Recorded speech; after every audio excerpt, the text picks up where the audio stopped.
I have been through thick and thin with Jiang Yunhui as his wife for 10 years. Once reborn, he no longer pretends and is determined to marry the courtesan with a grand procession. Demote yourself to a concubine or become an equal wife. The choice is yours, he coldly informed me. I said nothing more, silently counting my dowry. He didn't know that I had been reborn one day earlier than him. What I coaxed him into signing last night was not any land deed or shop title, but a letter of divorce. As soon as I get the travel permit in 7 days, I will head north to the solitary city. This time, I won't choose him, I choose the white moonlight of my youth. Hello, everyone. Welcome to my channel. Subscribe us to read wonderful stories every day. Now, the story begins. The first thing Jiang Yunhui did after being reborn was to spend all his family fortune to redeem the courtesan Liu Zhenjun. In just half an hour, I, the princess consort, became the laughingstock of the entire capital. When he came looking for me, I was sitting under the magnolia tree, eating sweet tofu pudding. He slammed the account book on the table and angrily demanded, "You've been in charge of the household finances for over 3 years, yet the accounts can't even scrape together 10,000 taels. Don't you owe me an explanation?" I served him a bowl of bean curd and handed it over, my voice light and calm. "Would the young master care to try some, Kui Yuan?"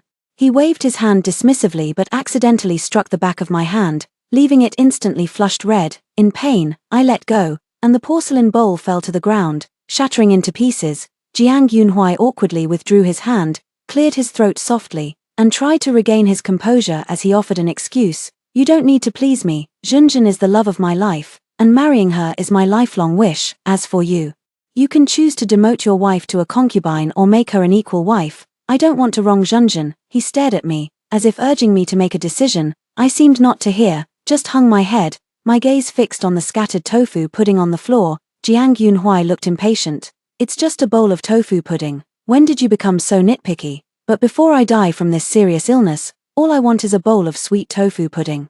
But Jiang Yunhui went out for the whole day and did not return even as the moon hung on the treetops. By the Qinhuai River, the sound of silk and bamboo music filled the air. Fearing something had happened to him, I dragged my ailing body there and had already pieced together most of the story. One was a down-and-out young master. One is the renowned courtesan Qingmai of Bianjing, reunited after many years apart, the eldest son of the Jiang family, who had never shed a tear even when his family was raided and exiled, wept like a child before Qingmai. I stood by the river, and looking up, I could see that familiar figure on the painted boat. The night breeze whispers gently, it carries Liu Zhenjun's heart full of sorrow and resentment. "Back then, you abandoned me and married her. Have you ever regretted it?" Jiang Yunhui tenderly pulled her into his embrace, choking back tears as he explained, "I never abandoned you. If it weren't for my mother's dying wish, I would never have married Lady Kui. She is dull and wooden, not even half as good as you." The river surface rippled in the wind, reflecting my tear-streaked face, shattered with grief. 10 years of shared hardships, 10 years of tireless labor. Even the most etiquette-obsessed mother-in-law could not find a single fault in me. Yet in his eyes, my thoughtfulness and thoroughness were nothing but dullness and woodenness. I lifted my head and looked at him, speaking word by word. "Then as you wish." It seemed he hadn't expected me to compromise so easily. Jiang Yunhui's expression showed a moment of surprise. He softened his tone. "Zhenjun has suffered a lot over the years. She was already frail, and the damp side courtyard is not good for her recovery. If you give up the main courtyard, it would earn you a reputation for generosity. We've been married for many years. After she enters the household, I won't treat you unfairly." A magnolia petal drifted into the bowl. Bitterness spread on the tip of my tongue as I nodded gently. His expression softened as he took the initiative to hold my hand. "Zhenjun has a gentle nature. I'm sure you'll like her. You enjoy needlework, don't you? Zhenjun's embroidery skills are extraordinary. You can learn from her in the future. Zhenjun loves shark fin soup. Remember to have the kitchen prepare it, Zhenjun." Jiang Yunhui went on talking for half the time it takes to drink a cup of tea. Every word he spoke was about Liu Zhenjun. A faint smile hung at the corner of my lips as I listened quietly, but my hand subtly slipped out of his palm. But he remained completely unaware. He didn't even notice that the courtyard had become much emptier than before. Only when he was satisfied did he leave. The maid, Zhua, spoke up for me indignantly. "The air is too overbearing." Before the young lady married into the family, the Jiang household was already in complete disarray. The silver in the treasury now was all earned through the young lady's careful management. Yet the young master didn't even consult you and used it all to redeem that seductress. And now Zhua, I interrupted her. "Mind your words." I opened the jewelry box and took out the dowry list hidden at the very bottom. I crossed out a hot spring estate in the countryside with my pen. This estate was part of my dowry and was often used by Jiang Yunhui to entertain his friends. Over time, most of the servants attending to it were replaced by his own people. Last night, while Jiang Yunhui was drunk, I coaxed him into signing the dismissal papers. Inside, there was also a divorce letter. He didn't know, I was reborn one day earlier than him. I only need to wait 7 days to get the travel permit. Then I will head north to the isolated city. This time, I don't choose him. I choose the first love from my youth. Coincidentally, Jiang Yunhui's wedding day is also set for 7 days later. He sent word for me to have the mansion fully decorated within 7 days, especially the main courtyard. He said, Zhenzhen loves bright and vibrant colors. Have the lady put away those dull, gray porcelain and replace them with jeweled and jade vessels. I looked at the empty courtyard and agreed without hesitation. I immediately turned and called for help. The pond is too big. What if someone falls in and drowns? Let's fill it in. The magnolia tree is in such full bloom. It's not good to block the new lady's sunlight. Cut it down. With so many cobblestones on the path, how can we let them hurt her feet? Remove them. The lanterns hanging in the long corridor. The precious tonics in the storeroom. Even the fish in the pond, those that could be sold were sold, and those that couldn't, I donated to the charity house as a good deed. The commotion in the mansion reached Jiang Yunhui's ears. He proudly boasted to the crowd, the Kui family has always been docile. If I say left, she wouldn't dare go right. Friends looked on with envy, eagerly asking for his secret to managing a wife. Liu Zhanzhen smiled and linked arms with Jiang Yunhui. My husband has such an extraordinary presence, naturally attracting women's admiration. A friend teased, not even married yet. And you're already calling him husband so eagerly. Brother Zhihui certainly knows how to handle his wife well. Amidst the laughter, Liu Zhenzhen blushed with embarrassment. She playfully nudged the man beside her. Husband, didn't you say you had a surprise for me? Jiang Yunhui led her to the outskirts. Followed by friends who had come along for the fun, at the entrance of the hot spring estate, he gently took Liu Zhenzhen's hand and said affectionately, This hot spring estate is my private property, perfect for your health nourishment. I intend to give it to you as part of your dowry. With that, immediately, a servant went forward to knock on the door. A moment later, the gatekeeper opened the door, scrutinized the group with suspicion, and cautiously asked, What brings you all here? A dandy following behind Jiang Yunhui fanned open his folding fan and teased with a laugh, Brother Zhihui, what's going on?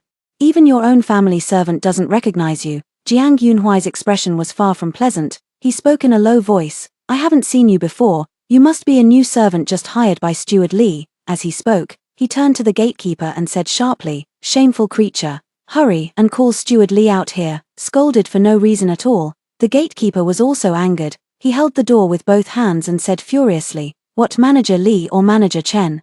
This hot spring estate was just bought by my master with silver to celebrate the old lady's birthday. If you keep making trouble here, I'll report you to the authorities. The door was slammed shut. Everyone exchanged glances. After a long while, Liu Zhenzhen broke the dead silence. She whispered softly, This estate is our Huai's private property. Who would be so bold as to dare to sell it behind your back? When I heard this news, I was at the family temple in the suburbs, accompanying my mother-in-law for a vegetarian meal. She lost her husband at a young age and raised Jiang Yunhui all by herself. After I married into the Jiang family, she handed over all the household responsibilities to me and moved to live alone outside the city. She never interfered in the trivial matters between me and Jiang Yunhui. He gave me enough dignity and consideration. If it weren't for Jiang Yunhui making such a big fuss this time, my mother-in-law rarely calls for me.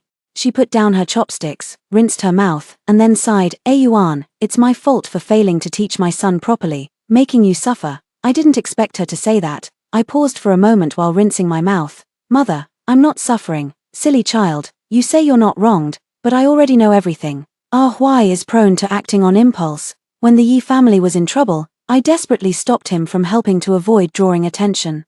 But I never thought it would become a lingering regret for him. Although they grew up together since childhood, there was never any romantic feelings between them. This reunion must have made Huai feel guilty towards Zhenzhen, and now he wants to make it up to her. Don't worry, I will certainly stand up for you and not let him bully you. I really want to tell her, that's not the case. The two grew up together and had long since pledged their lives to each other. Anyway, I don't intend to reveal the whole truth about the divorce, so I chose to vaguely agree, but I hadn't expected it. Jiang Yunhui was summoned by his mother-in-law. No one knew what they discussed. By the time he returned to the residence, I was bathing. He scolded the maid away, barged in without a word, and immediately began to undress. I was startled, sinking into the water until only my nose and above were exposed. Glaring at him defensively, Jiang Yunhui acted as if he didn't see it.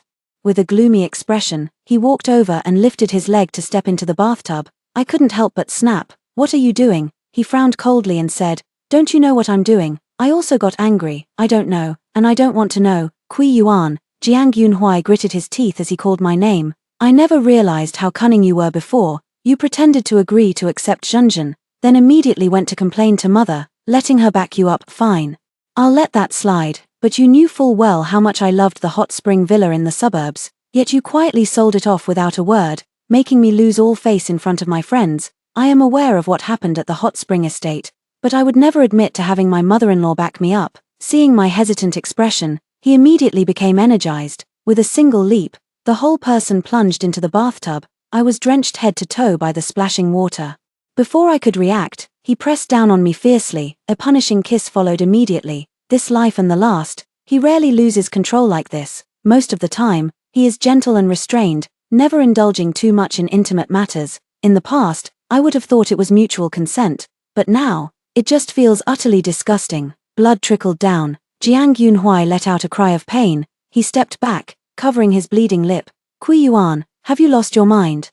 I have indeed lost my mind. Looking at the disgust in his eyes, I couldn't help but recall the joy of finding something lost and regained in his previous life. When he held Yi Zhenzhen by the banks of the Qinhuai River, it almost overlaps with the person before my eyes. Only, half is joy, half is loathing. "I only regret not having gone mad before I knew I was to marry you. That way, I wouldn't have been deceived by your Jiang family for a full 3 years." The words fell. And the room fell silent. He widened his eyes in disbelief. Although marrying into the Jiang family was not my wish, I have never resented anyone. The decree of parents and the words of matchmakers have been deeply ingrained in my heart since childhood. I am the legitimate daughter raised by a prominent family. From a young age, I followed virtuous teachers and strictly adhered to the rites and teachings. I am one of the most distinguished young ladies from a noble family in the capital. There was indeed a promising marriage arrangement. However, the man I was to marry had an unfortunate fate. He went to the battlefield and died there, leaving no remains behind. The Jiang family's household had fallen into decline. Even if I were to choose another suitable husband, it would certainly not be Jiang Yunhui's turn. But later, things began to take a wrong turn. Rumors started to circulate in the capital, suggesting that I was an ill omen, destined to bring misfortune to my husband. The youngest son of the Minister of Ceremonies, who was about to discuss marriage with me, suddenly fell gravely ill. Just as I was driven to desperation by the gossip and on the verge of being sent to a nunnery by my father, it was the Jiang family who, disregarding the gossip, came to propose marriage. I was grateful at heart, and entrusted myself wholeheartedly to him and the Jiang family, giving my all. But all of this came to an abrupt halt when I saw the pouch he had left behind at home. Perhaps they thought I was not long for this world. He went out to buy tofu pudding and forgot to bring his wallet. I grabbed the purse and ran out after them, but unexpectedly, I witnessed the scene of him reuniting with Yi Zhenzhen. On the way back, a vendor carrying a load on a shoulder pole passed by me and casually greeted. "Would you like to try our tofu pudding, madam? It's tender and delicious. One taste and you'll surely crave it again." My heart stirred at the thought. I opened my purse, only to unexpectedly find a secret letter inside. All that talk about my birth chart being ill-fated for husbands and causing them to fall gravely ill, it turned out to be nothing but the Jiang family's dirty tricks to force me into marriage. What I found even harder to accept, Jiang Yunhui was also fully aware of all this. That night, I returned to the dilapidated courtyard and sat alone under the moonlight, finishing the entire bowl of sweet tofu pudding. Not sweet at all, very bitter. I think it's probably because the tears were too bitter, or perhaps too much of the poison meant for self-destruction was added. Jiang Yunhui fled in panic. I sat still in the bathtub for a while. Pearl came in carrying hot water, her face full of concern. "Miss, are you all right?" Ever since it was decided that I would leave, she had reverted to using this form of address. Gathering my thoughts, I wiped the water from the corner of my eye and stood up. "No matter, has the message been sent out? Everything has been done as you instructed." Receiving a satisfactory reply, I finally breathed a sigh of relief. Pearl was puzzled. "Miss, how did you know the young master would return today and force you to share the bed?" He lost face outside and was scolded by his own mother. Naturally, they thought giving me a child would placate me, just the usual tactics in the inner chambers of noble families. Having been immersed in this since childhood, I can naturally tell which words are true and which are false. For example, today, the lady of the house said, "Don't worry, I will certainly stand up for you." But standing up for me is a lie. What she really meant was to warn me for the sake of Jiang Yunhuai's reputation. After hearing my words, Pearl pouted. The Jiang family is truly despicable. They've ruined people to such an extent, and they don't even have a clue about it. I chuckled, reaching out to tap the tip of her nose with my finger. Now hurry and apply the scented cream for me. You've been soaking for too long, and it's quite cold. Oh dear, look at me. I actually forgot such an important matter. Pearl hurriedly picked up the porcelain bottle on the table. As soon as it was opened, a rich floral fragrance wafted into the air. She gave me a full body massage, and I fell into a deep sleep lying face down on the bed. She let out a soft sigh, pulled the blanket over my smooth, bare back. Then she blew out the lamp and pushed the door open to leave. Half an incense stick's time later, a dark figure leaped down from the roof beam and approached quickly in a few steps. Then a large, slightly calloused palm gently landed on my back. I was about to open my eyes. I could feel my mind growing increasingly heavy. The other person let out a soft sigh. They reached out and carefully covered my exposed arm. Then, with a brief touch, they quickly jumped out of the window. In the blink of an eye, he vanished without a trace. Only a room filled with the cold fragrance of plum blossoms remained. Stepping out of the mansion gate, Jiang Yunhuai immediately regretted it. He had forgotten that he had come back to question the matter of the hot spring estate. He had planned it well. The sale of the estate was already a done deal, so what he needed to do was to squeeze some benefits out of Kui Yuan. But he failed to get any benefits. The lips were even bitten and broken. He subconsciously touched his mouth. The warm, fragrant breath seemed to linger there still. Carrying the unique scent of a woman, it made him suddenly recall the delicate softness he had touched in the bathtub. Jiang Yunhuai had a moment of realization. Since being reborn, the two had never shared a room again. Even before the rebirth, due to their constant struggles and Kui Yuan's declining health, he had lost the desire to touch her. Looking back now, her taste was completely different from Yi Zhenzhen's. One was a noble lady raised in a well-bred family. The other was a top courtesan seasoned for years in the world of pleasure. The corner of his lips lifted. Even the joy of having two wives couldn't compare to this. With that thought in mind, the carriage had already turned into Willow Street Alley. After Yi Zhenzhen was redeemed, he had her settled here. Jiang Yunhuai pushed the door open and entered. He saw the alluring silhouette cast on the window by the candlelight. Unable to control his overwhelming impulse any longer, he rushed in, pinned Yi Zhenzhen down beneath him, and frantically tore at her skirt. Yi Zhenzhen had long heard his footsteps, yet she pretended to be startled, flustered, and struggling in protest. But she was petite and weak, no match for Jiang Yunhuai. When the man finished, he buried his face in the nape of her neck, sated and panting heavily. Yi Zhenzhen then gave him a push. She tearfully complained that he had hurt her. Naturally, this stirred Jiang Yunhuai's heartache. He couldn't help but think, if it were Kui Yuan with whom he was sharing the bed at this moment, she would certainly not cry out in pain. Instead, she would bite her lower lip hard, tears streaming down her face, closing her eyes and enduring in silence, with this thought. His expression turned severe. He abruptly grabbed Yi Zhenzhen's arm and blew out the lamp. The dense night was finally drowned out by the woman's weeping. Under the strong opposition of the marquise, Jiang Yunhuai compromised by deciding to take Yi Zhenzhen as a concubine, but with the ceremony befitting a formal wife. For this matter, the lady who often comforted me, I responded to each of her words, adopting a humble and submissive posture.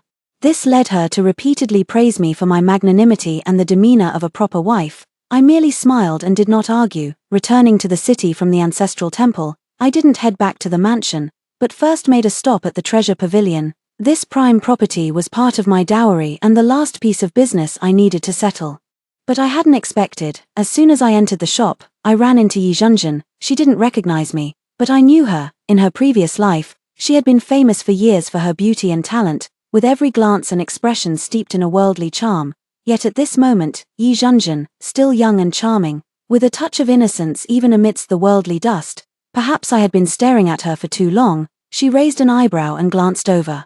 It just so happened that the manager of the treasure pavilion came forward. Princess consort, you've arrived. I was about to nod. Yi Zhenzhen spoke in surprise. You are Kui Yuan, Miss Yi. You know me. You could say that. I didn't want to say more. The buyer was still waiting in the backyard. The moment I took a step, she darted in front of me, saying with shame, Miss Kui, I'm sorry. Now it was my turn to be surprised, she said to herself. The world only knows that I have fallen into disgrace, but they forget that I was once the pearl cherished in my parents' palms. Once I fell into destitution, life became worse than death. I truly had no other choice but to turn to Brother Ah Huai. If he doesn't want me either, I really won't be able to go on living. Sister Kui, can you not blame me for trying to steal your husband? As she spoke, tears began to fall. I naturally understand that it is not easy for a woman to live in this world. I never intended to argue with her. At this point, I sighed. Since you and Jiang Yunhui are mutually devoted, I will naturally step aside. You need not worry, really. Yi Zhenjin suddenly looked up, her eyes brimming with joy. But in this world, what woman would be willing to share her husband with another? Sister Kui must have said that to reassure me, right? Listening to her despondent tone, I couldn't help but frown, suppressing my impatience as I said, to you, he is a savior, but to me, he is like roadside weeds, utterly insignificant. Before the words had fully left his mouth, Yi Zhenjin suddenly looked at me with a panicked expression. Kui Yuan, am I truly unimportant to you? A chilling interrogation, word by word. It came from behind. A cold shiver ran down my spine. I turned around and met Jiang Yunhui's fierce gaze. My heart skipped a beat before I could speak. Yi Zhenjin suddenly fluttered like a butterfly, throwing herself into his arms, weeping sorrowfully. Brother Ahuai, Sister Kui only cares about you too much. That's why she spoke without thinking. Please don't blame her. She even gave me a sly wink. I took a deep breath, almost laughing out loud. Yi Zhenjin, I haven't even come to trouble you, and you dare to scheme against me. Sister Kui, I'm sorry, I misspoke. She hid behind Jiang Yunhui, putting on a pitiful and fragile act.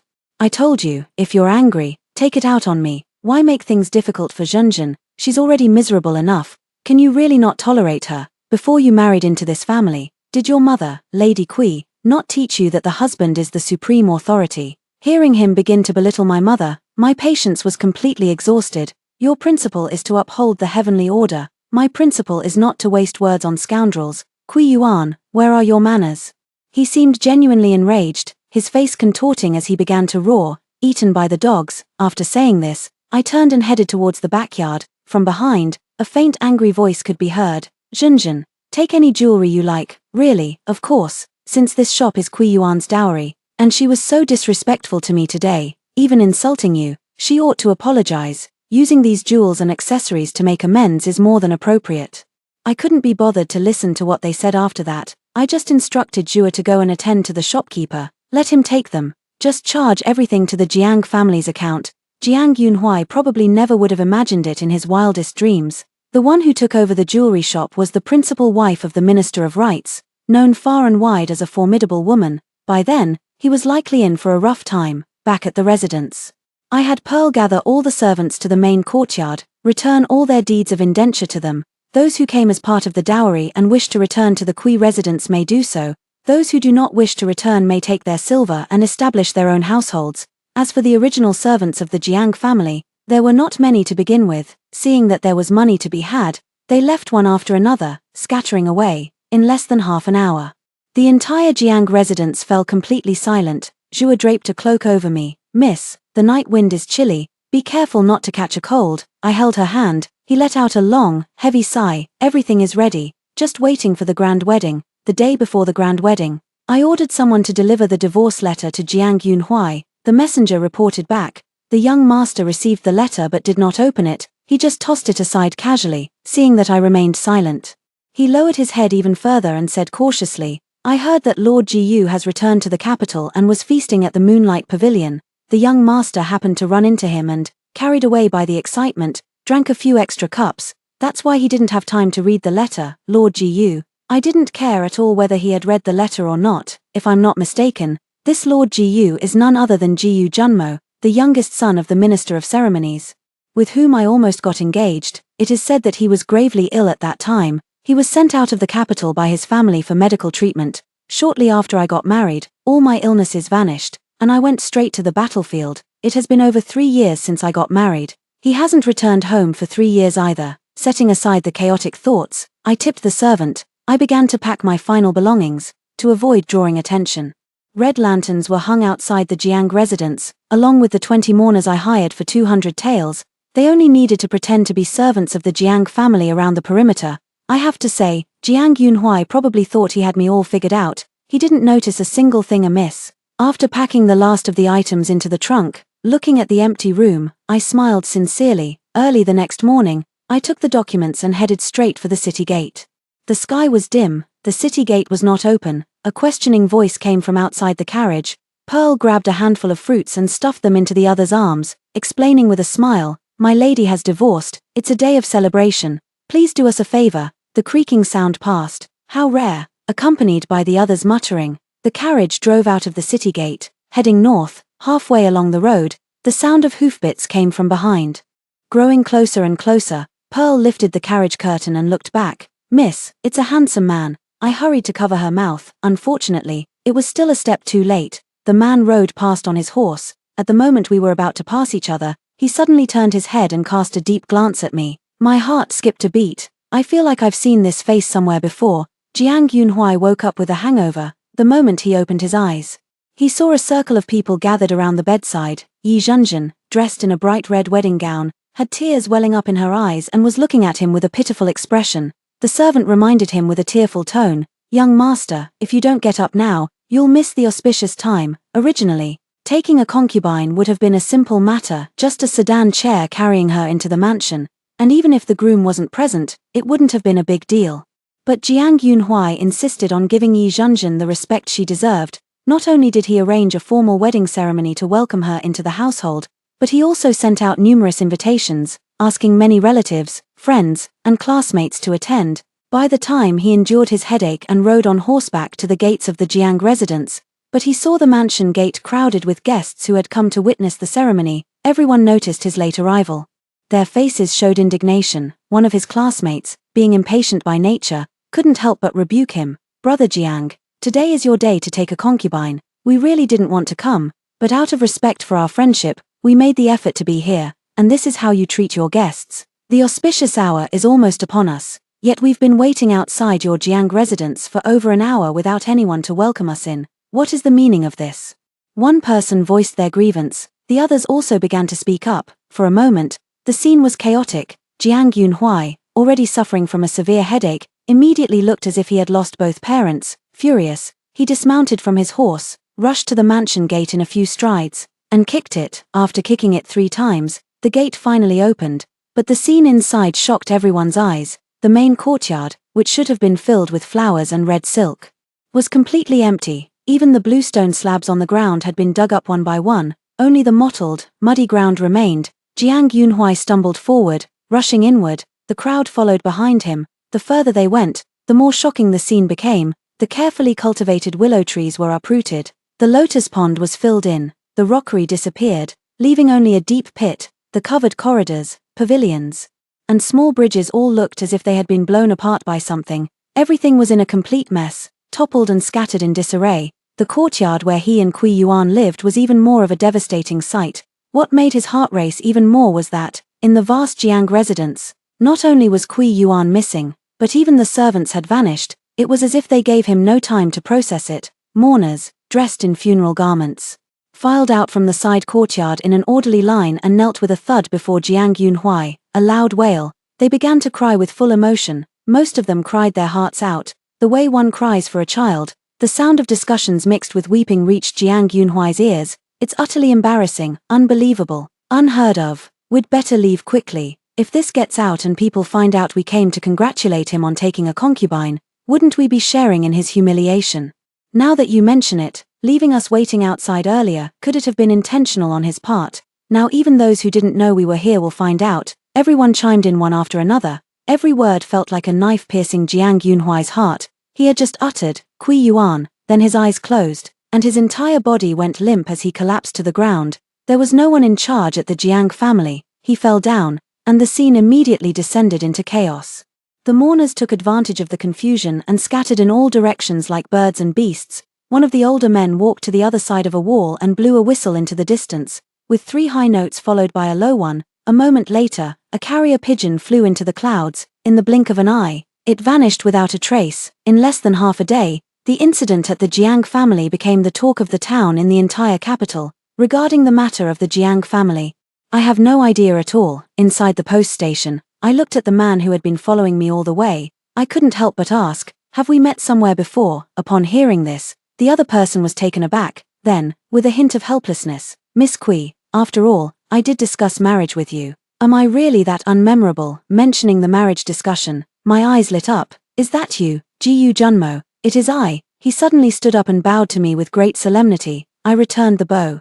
Unexpectedly, he then said, "Since we've met, and I'm also heading to Solitary City, why don't we travel together?" No need, the words of refusal were just about to leave my lips. He took the initiative to explain, "You are women, and traveling alone is dangerous to begin with. Besides, Solitary City is located at the border, far more perilous than you might imagine." Hearing him say this, I feel a bit ashamed. At the time, I was only focused on leaving the capital.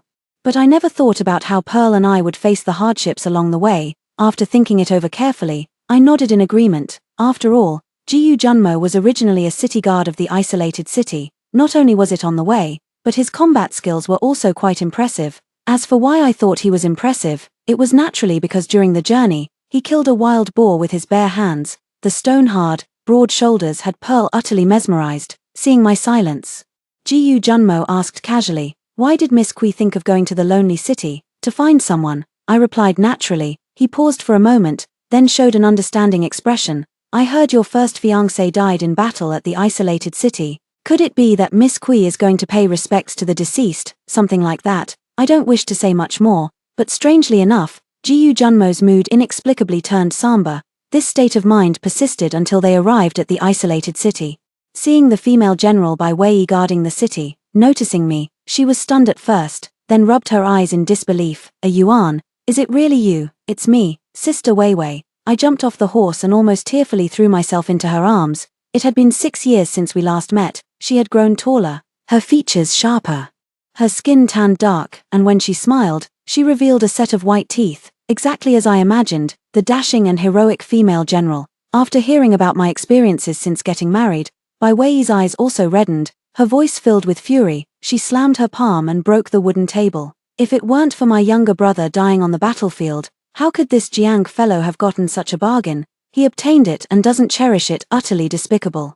The world only knows that I grew up with the Bai family's second son, Bai Cheng, and that we were betrothed since childhood, yet they do not know I am 3 years older than him and was a close confidant of his elder sister, Bai Wei. To see Bai Wei every day, that's why I agreed to the marriage with the Bai family. But little did I know, fate had other plans. Bai Cheng died in battle, and Bai Wei went to a remote city, becoming a formidable female general who commanded great respect.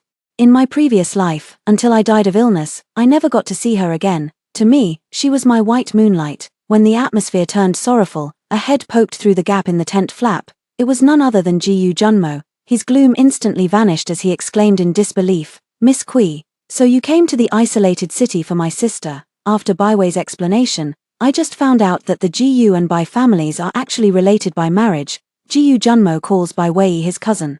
There is intelligence in the military. Bai Wei hurriedly left. Jiyu Junmo escorted me back to my residence. As we passed by a stable, a startled horse suddenly charged out. In the blink of an eye, Jiyu Junmo reached out, grabbed my wrist, and with a swift turn, pulled me into his embrace. Fragments suddenly flashed through my mind, rough fingertips, the familiar cold fragrance of plum blossoms. I abruptly shook off his hand, my voice turning icy cold. "That night, it was you, wasn't it?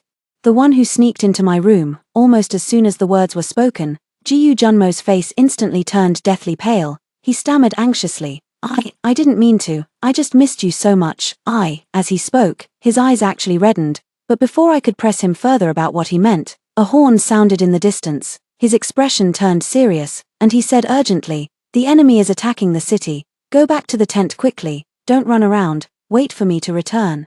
After saying that, he turned and walked away. I waited in the tent for a full 7 days. Bai Wei returned, covered in blood, her face filled with sorrow. She had only one sentence the moment we met: "Junmo wants to see you." I walked out with unsteady steps. Suddenly, I remembered 3 years ago, when we were discussing marriage, I heard he was gravely ill at that time, on the verge of death. In desperation, his mother sought out a wandering Taoist priest as a last resort.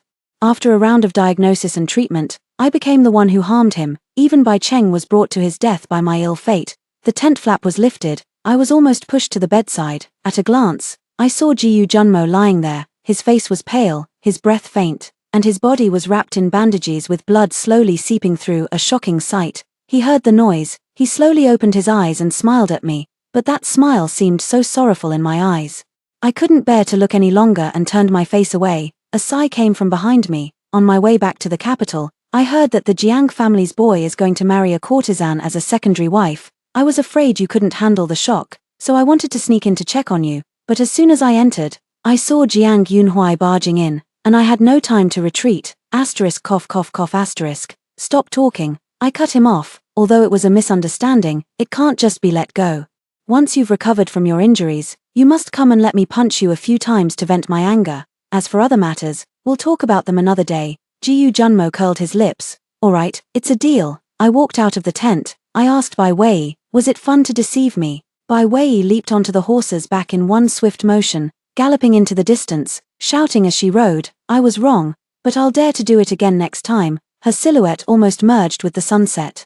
I pursed my lips and chuckled softly. These two siblings are playing the victim card on me. You had me on edge for days. I will not rest until I have my revenge, this I swear as a woman.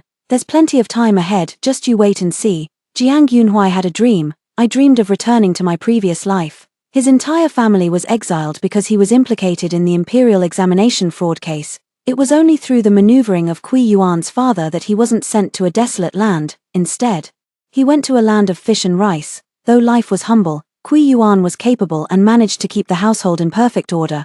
But after all, she was a delicate flower. She couldn't endure the hardship any longer. She actually took poison and resolutely ended her life while he was out buying tofu pudding.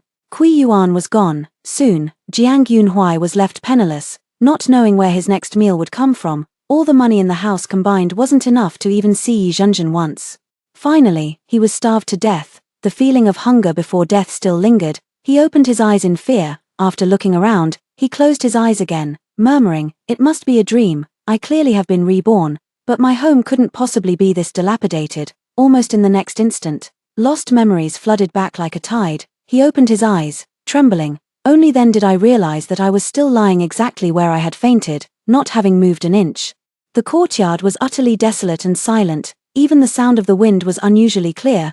Jiang Yunhui staggered to his feet and walked out. After walking through the bustling market, crossing the long bridge, I arrived at the gate of my former drinking and feasting companion's mansion. Looking up at the clusters of lanterns hanging high above, I casually pulled aside a passerby to inquire. The passerby said, Squire Li is taking a concubine today. Squire Li, the father of my friend, had a large belly and countless wives and concubines in his mansion. A passerby let out an "oh" before leaving, teasingly saying, I heard she's a beauty, once the top courtesan in the capital, named Zhenzhen. That woman is quite a character too. She was supposed to marry the prince, but she changed her mind halfway and threw herself into Squire Li's arms. They say actors are heartless, but I think prostitutes are no different. Jiang Yunhui felt as if struck by lightning.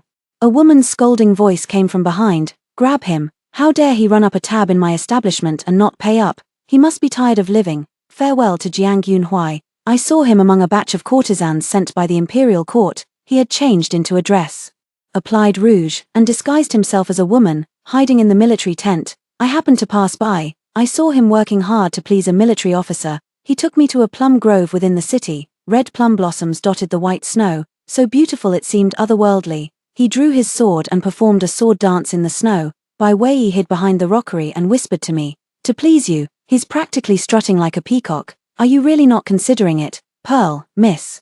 This one is good. This one is really good. He's got a strong waist, a yuan. Bai Wei grabbed Zhua and disappeared in a flash. Behind her, a man's low, amused voice drifted over. Whether my waist has strength or not, she doesn't get to decide. You do, our yuan. He suddenly leaned in, his voice seductive. Do you want to give it a try? I bit my lower lip and shamelessly nodded vigorously. The second story, during the sect competition. I knocked my senior brother's spear away with a single sword stroke. The corners of his lips lifted into a bright, cheerful smile as he said with tolerance and affection, Your progress is truly remarkable, little sister. You scared me so much I couldn't even hold my spear steady. This match goes to you. The surrounding crowd burst into laughter, some praising the senior brother for being chivalrous and tender toward women, while others loudly accused him of favoritism. I sliced through his headpiece with my sword, leaving his hair disheveled, and pointed the sharp tip directly at his eyeball, asking him calmly, What do you mean by I'll count it as your win? Clearly, you really can't beat me. After I said the words clearly, you really can't beat me to my senior brother. The entire place fell silent, and incredulous gazes converged on me. Probably all the senior brothers, sisters, and even the elders thought I was boasting.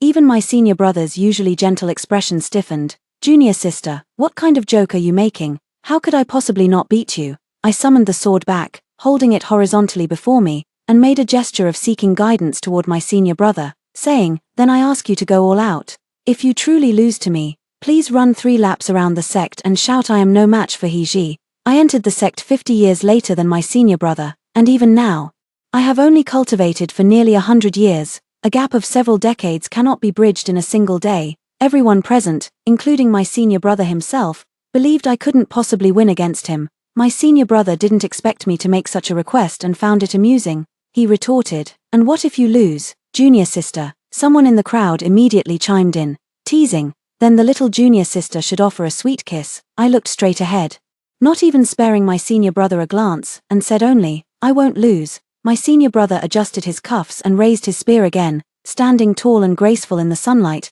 he looked every bit the ideal young gentleman. His calm and composed demeanor drew many approving glances from the elders. In contrast, the looks directed at me were more ambiguous and hard to read. My master was also in the viewing stand. He was a once-in-a-century genius of the sect, having reached the great ascension stage in just 200 years, only one step away from ascending to divinity. Yet, for some unknown reason, despite undergoing several tribulations, he had never succeeded. He never paid me any attention, and even now, with me at the center of public scrutiny, he didn't spare me a single extra glance. He simply sipped his tea, occasionally answering a question or two from others with indifference, as if he existed in a world entirely separate from everyone else. I closed my eyes briefly, withdrawing my gaze from my master, and sharpened my expression as I pointed my sword at my senior brother.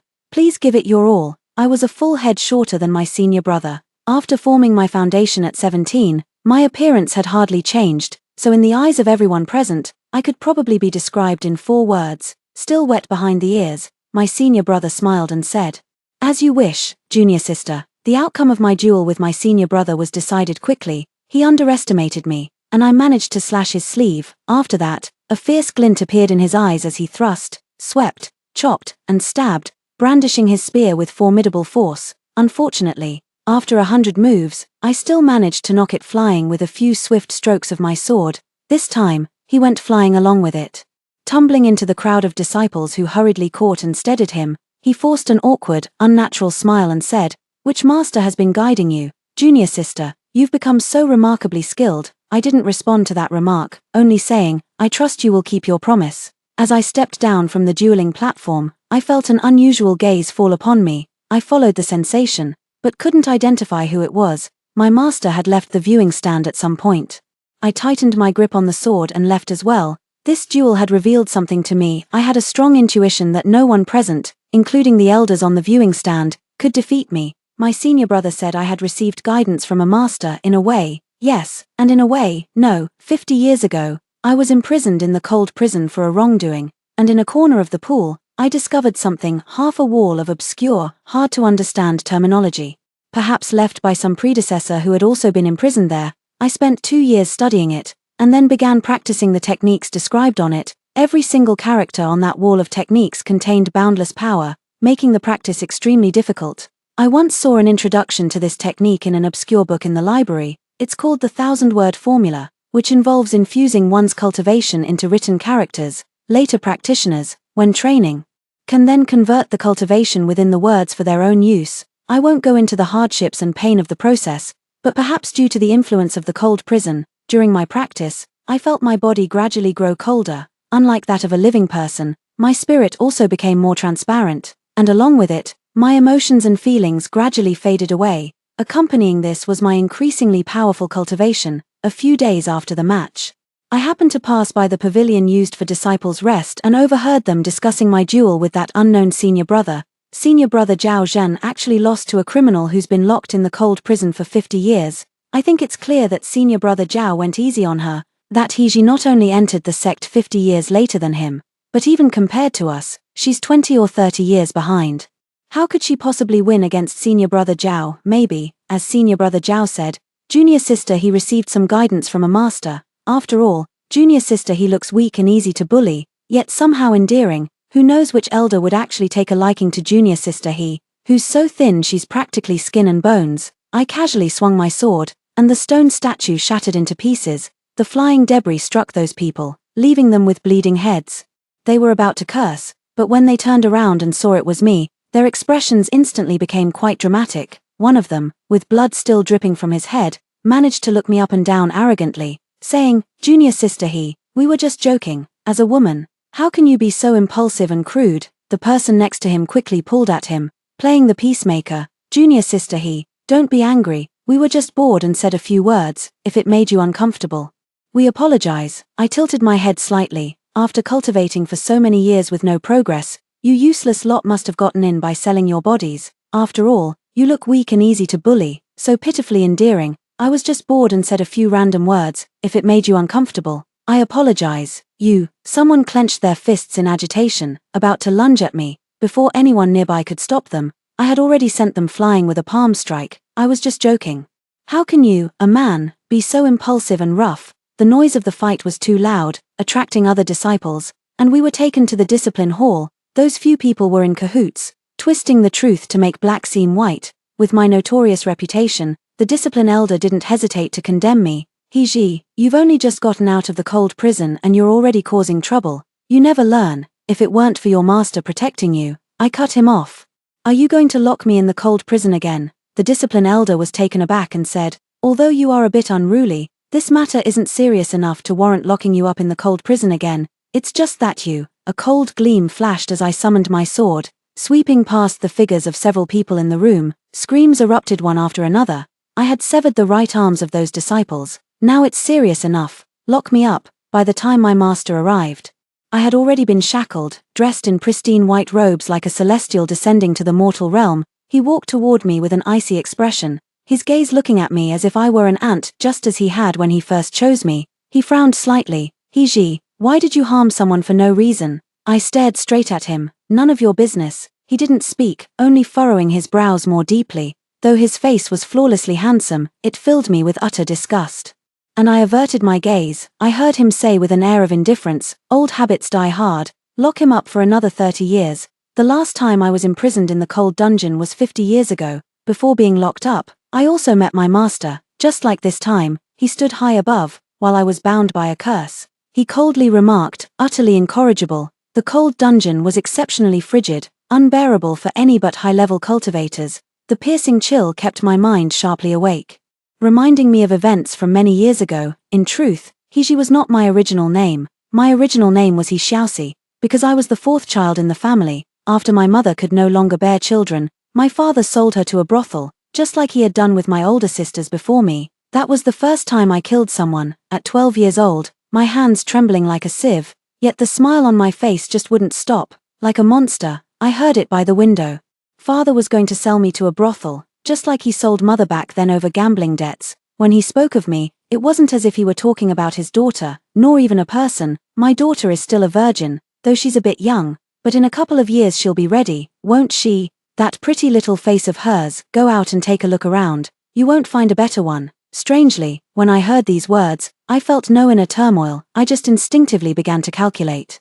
How do I kill him? When father lay on the ground, vomiting blood and looking at me in disbelief, an unprecedented thrill surged through my heart. I crouched down to meet his gaze and saw my own excited, ferocious face reflected in his pupils, afraid that I wouldn't obey. The people from the brothel secretly gave father a packet of knockout drugs. It was said that after taking it, a person would lose all their strength. I stole the drug and put all of it into the tea father drank. Sure enough, he became so weak he couldn't get up, letting me stab several bloody holes into his body. My hands were terrifyingly steady, as if I had done this countless times before, yet I had no memory of ever having killed anyone. I went mad, my mind a chaotic mess, the world before my eyes a bloody red. A restlessness that seeped from my bones agitated me, and I dropped the knife, trembling hands reaching up to touch my own face, cold liquid, an involuntary upward curve of the lips.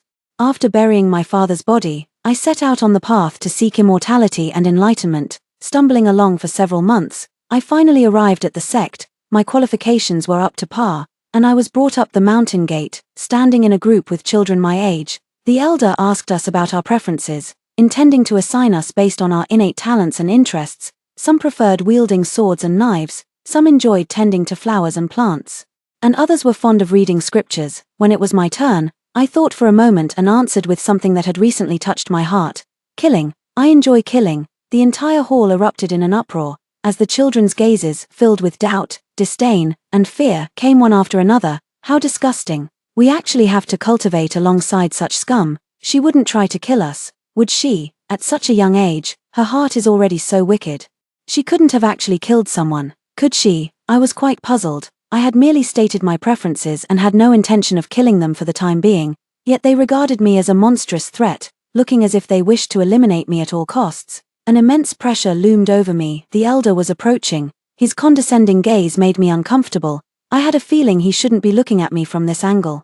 Kneeling in submission or lying on the brink of death would suit him better. Miss Heji, are you serious about what you said? I feigned ignorance and looked at him, changing my answer. I also enjoy sword dancing. The elder stroked his beard and commented on me.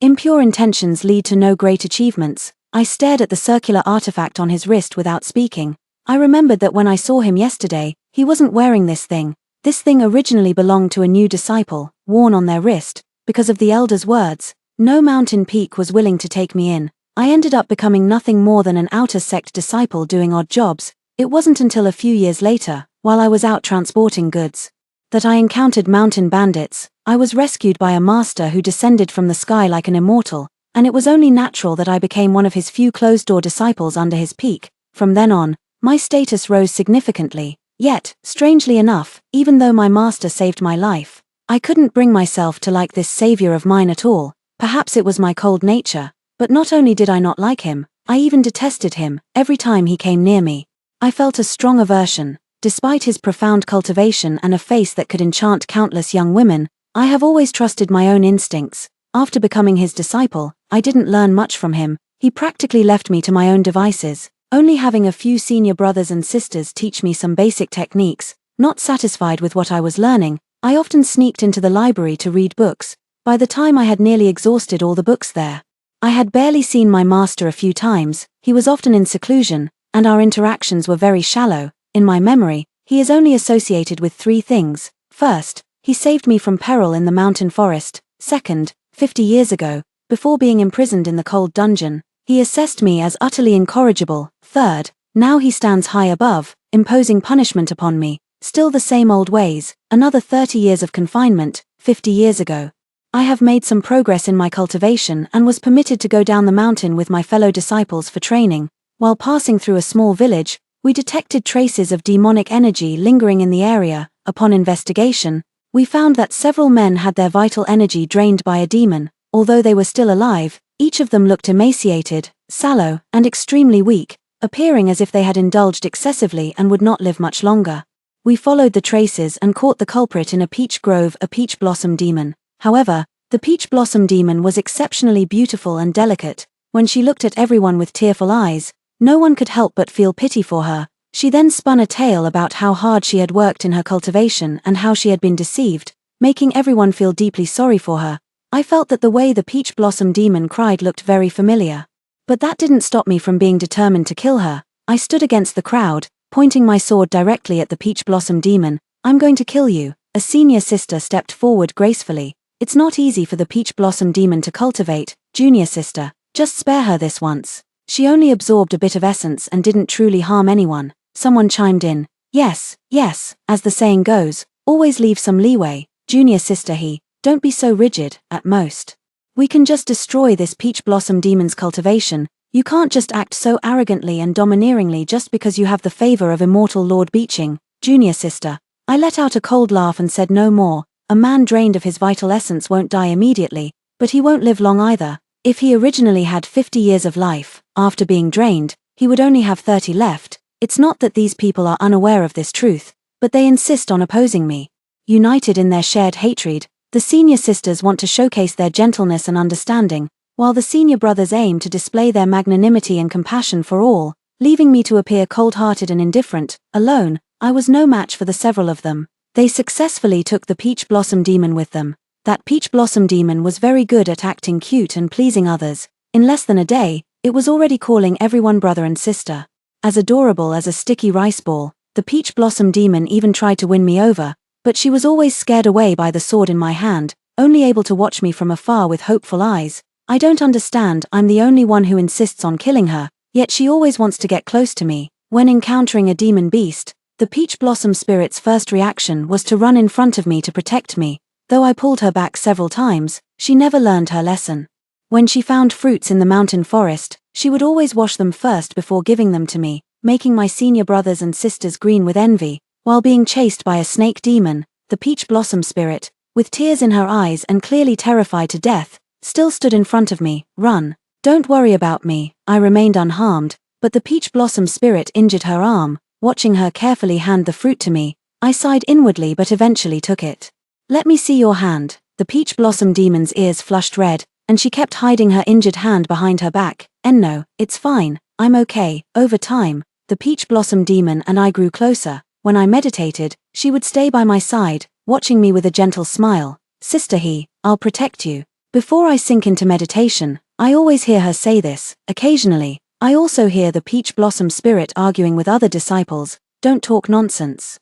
Sister, he is not that kind of person. One day, we encountered a high-level demon beast. Our group was utterly defeated, and I volunteered to cover the retreat, getting badly injured in the process. After we escaped, I received a few words of gratitude, but not a single healing pill. I need to heal myself and can't bother with the peach blossom demon. Late at night, I saw a few senior brothers surrounding her, saying something. She glanced at me and then obediently followed them. Leaving the group, after that day, the peach blossom demon seemed like a different person. She gave me high-quality spiritual medicine, claiming it was her private stash. She no longer hovered around me or called out to people with a smile, instead sitting alone in the distance, occasionally staring at me in a daze. Until my wounds began to heal, she lured us into a secret realm. I caught her precisely and, despite her tearful pleas, killed those senior brothers. She then willingly abolished her cultivation and turned into a hairpin on my head. Following that, I was imprisoned in the cold dungeon. After the peach blossom demon's cultivation was completely destroyed, she was easily frozen to death by the pond, so I took her off my head and stuffed her into the chenkuan bag.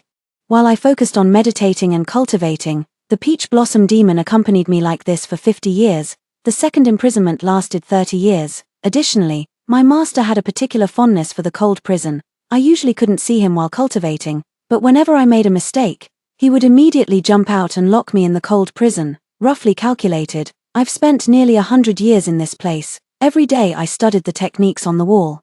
And the more I practiced, the more novel they felt. It was as if these techniques were tailor-made for me. I practiced them with ease, like a fish in water. Looking at it this way, I should thank my master. If he hadn't locked me in the cold prison, my bone structure and meridians wouldn't be so strong, and I wouldn't have encountered these destined techniques. As I continued my cultivation, the characters on the wall grew increasingly dim, as if losing their vitality. My emotions were originally indifferent, but as I looked at those characters, a faint sense of sorrow welled up in my heart. It was like watching an old friend of mine slowly dying. 30 years passed in the blink of an eye. When I was released again, my body temperature had become barely perceptible. It was difficult for anything in the outside world to move me. When that senior brother who once lost to me stood before me again with his companions, he was still handsome and confident. Speaking to me with feigned modesty, "Junior sister, I admit that I was somewhat distracted during our last competition. I see that your cultivation has now reached an exceptional level. Shall we have another match?" I asked him. "You're quite detestable. If you lose, can I kill you?" Someone shouted. "A competition is just a competition. How can you talk about killing?" I suddenly felt bored and didn't want to fight him anymore, so I turned to leave, eager to save face. My senior brother blurted out without thinking, "If I lose, I'll leave the sect and give up cultivation." After saying this, he seemed to realize the punishment was a bit too severe, his face twisting in conflict, but with several junior disciples watching, he couldn't take it back. He had been quite diligent in his cultivation over the years. Surely he wouldn't lose to a sinner who had been imprisoned for so long, right? I could tell what he was thinking with just one glance. Without letting him dwell on it any longer, I accepted the challenge and struck him with my scabbard. He failed to block it and was sent flying backward. The few who followed him were left speechless. "Get lost by this afternoon," I said, not even bothering to look at him again. At some point, rumors began to spread within the sect that I was practicing dark, unorthodox techniques. My progress was terrifyingly fast, and they couldn't believe it. So they made up a reason they could accept to deceive themselves. The day I was called by the elder to the trial platform for testing, most of the sect's disciples had come, but the result was beyond their expectations. My inner core was pure and clear, with no signs of demonic invasion, chi deviation, or the practice of forbidden arts. My master had also come, his gaze fixed on me as if he were seeing something through me. "Very good." I saw his lips move, uttering these two words. He had never praised me before, and this sudden praise only made me more wary. That night, the master came to find me. He told me he wanted me to be his cultivation partner. Probably any woman in the world would be moved by such a scene. a godlike man slightly leaning down to gaze at you, his white robes purer than snow, his dark hair cascading over his shoulders. In his eyes, your reflection is clear, devoted and sincere. He asks, would you be willing to be my cultivation partner? The centuries-old, overly confident old monster, I thought. I chuckled softly and shook my head, saying, how absurd. I studied him for a moment and said, you're too ugly. My master had probably never been criticized for his appearance before. I could even see the muscles in his face stiffen slightly. I had never called him master, nor had I ever sought him out on my own. He had never paid it any mind, never bothered with such trivial matters. It was only at this moment that he realized the disciple before him truly held no admiration for him, not even a shred of respect. He wasn't a man of good temper. Seeing that coaxing wouldn't work, he straightened up and looked at me coldly. You don't have a choice. A cultivator as proud and powerful as my master, if he took a liking to any woman, he wouldn't even need to say a word before someone would immediately capture her and present her to him, even if I said no.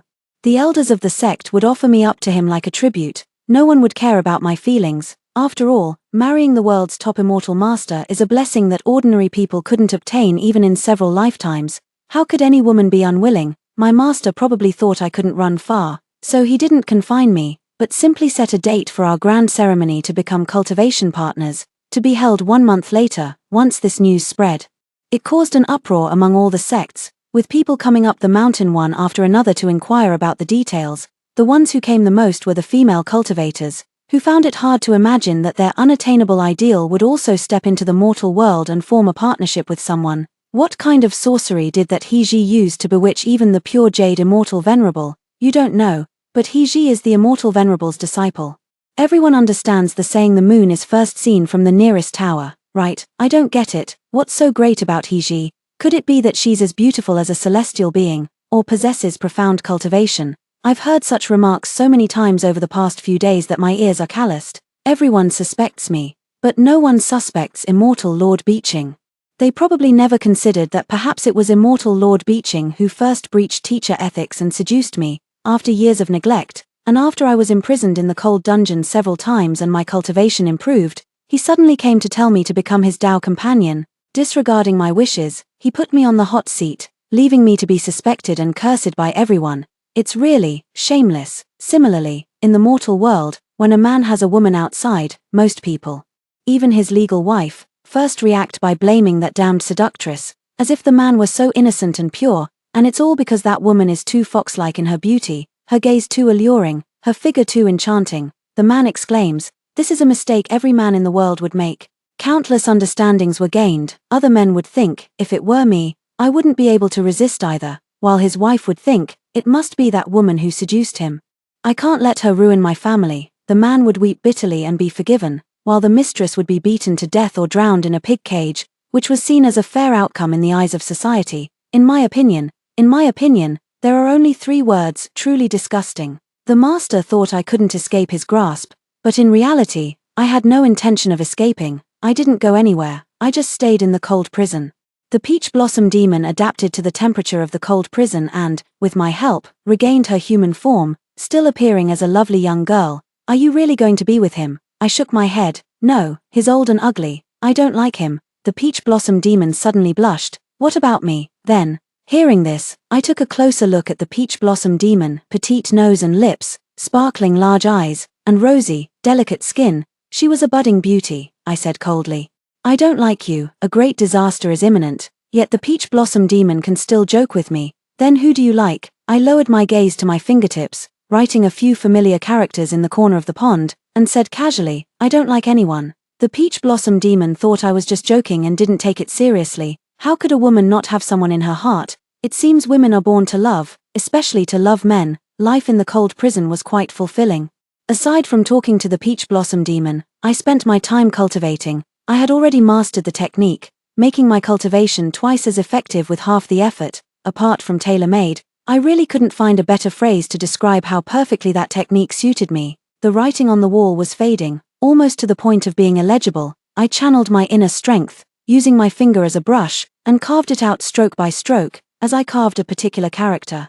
A sudden inspiration struck me, and I wrote an identical one next to it in my own handwriting. As expected, my writing matched the characters on the wall perfectly, without the slightest difference. The first time I saw the writing in the corner of the wall, It felt strangely familiar, a familiar place. Familiar handwriting, a cultivation method tailored just for me. It's as if I had been here before, carving these things in a hidden corner for myself. I can even imagine myself in a white robe, wading through the bone-chilling water, step by step, walking to the deepest wall, carefully writing these words with a finger. The water in the cold prison is too freezing, not to mention that ordinary disciples wouldn't be punished to enter. Even if they were, they wouldn't be so bored as to venture deep inside just to see what the walls look like. Only I would do this, braving the frost covering my head and face, walking to the wall, and then discovering these words carved in the corner.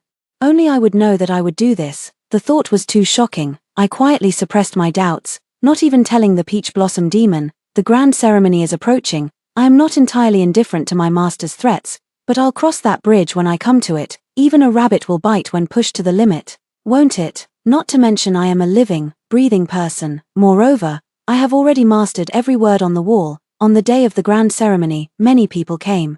The high platform was filled with guests, and the clinking of glasses and lively conversations filled the air. The grandest wedding ceremony is nothing more than this, with red silk draping the great hall, 100 birds singing in unison, and cranes dancing together. Guests mingled closely, the air filled with a light fragrance, and pleasant conversations abounded, with teasing remarks about how even the ethereal and aloof immortal Beeching had fallen for someone.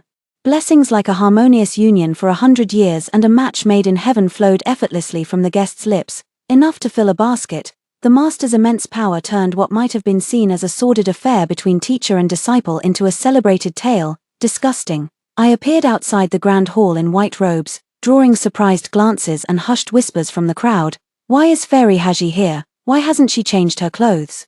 Is she really going to appear like this? I thought she was some peerless beauty, but she's just so-so. Everyone, I began, and all eyes turned to me. I have no intention of forming a cultivation partnership with Beeching. As soon as these words were spoken, the room fell into complete silence. I even saw a few people drop their chopsticks onto the table. Who do you think you are? Someone shouted loudly. Suddenly, like water splashing into hot oil, the entire room erupted in an uproar. Doubt, blame, curiosity, astonishment. Human expressions are so varied that when they all appear at once, it's like a comical painting. Hiji, stop fooling around, an elder shouted in anger, but he couldn't silence the murmuring crowd. Of course, not everyone was against me, a female cultivator remarked. Could it be that immortal venerable Beeching is using his status to force his disciple to marry him? Her voice was loud, and the scene grew even more lively, stirring up trouble. Those who enjoy the drama without fearing the consequences are outraged. More than anything, they think I don't know what's good for me. Piercing glares come one after another. If a fairy with a thinner skin were standing here, she'd be blushing with shame. Just as the tension peaked, immortal Beeching appeared. He was still dressed in white, not having changed into red wedding robes. He called my name, his tone gentle. I watched him act with an expressionless face. Beeching hurried toward me, wearing a look of concern. I saw the disciples outside your room were knocked out. Are you all right? Of course I was fine, and he must have guessed it was me who knocked them out, yet he deliberately brought it up here. As expected, accusations of my cruelty immediately arose. To secretly harm a fellow disciple, truly, you are no good. I paid no mind, standing with my hands behind my back, my skirt swirling as I turned to face him. In a calm voice, I said, you are truly disgusting. A flicker of malice passed over Beeching's face, gone in an instant, leaving only an ethereal composure. Hey, stop fooling around, all right. As he said this, he even let out a light chuckle, appearing utterly indulgent toward me. They all say immortal venerable Beeching is untouched by worldly affairs.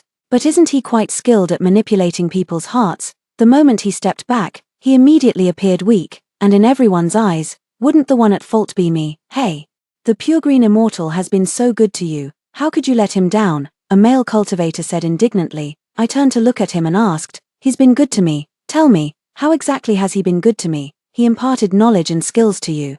Taught you how to wield the sword, how to use talismans. I couldn't listen any longer and interrupted him. Did you see it with your own eyes? The male cultivator was taken aback. Isn't that what a master is supposed to do? I couldn't help but let out a light laugh and stopped engaging in the conversation with him. You heartless ingrate, a traitor to your master and the path. You are unworthy to be the Tao companion of immortal Beeching.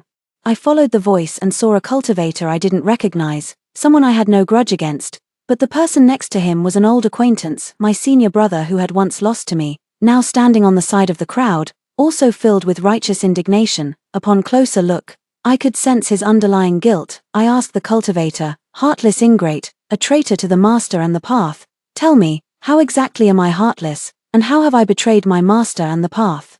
The cultivator scolded, "Immortal Beeching taught you for years and even lowered himself to become your Tao companion, yet you are arrogant and ungrateful. Isn't that heartless? And I've heard that, despite being only at the golden core stage, your cultivation is profound, and your inner realm is unfathomable. You must have practiced some shady, forbidden technique. Isn't that a betrayal of your master and the path?" Someone loudly added, "I heard that she even once killed her own sect members.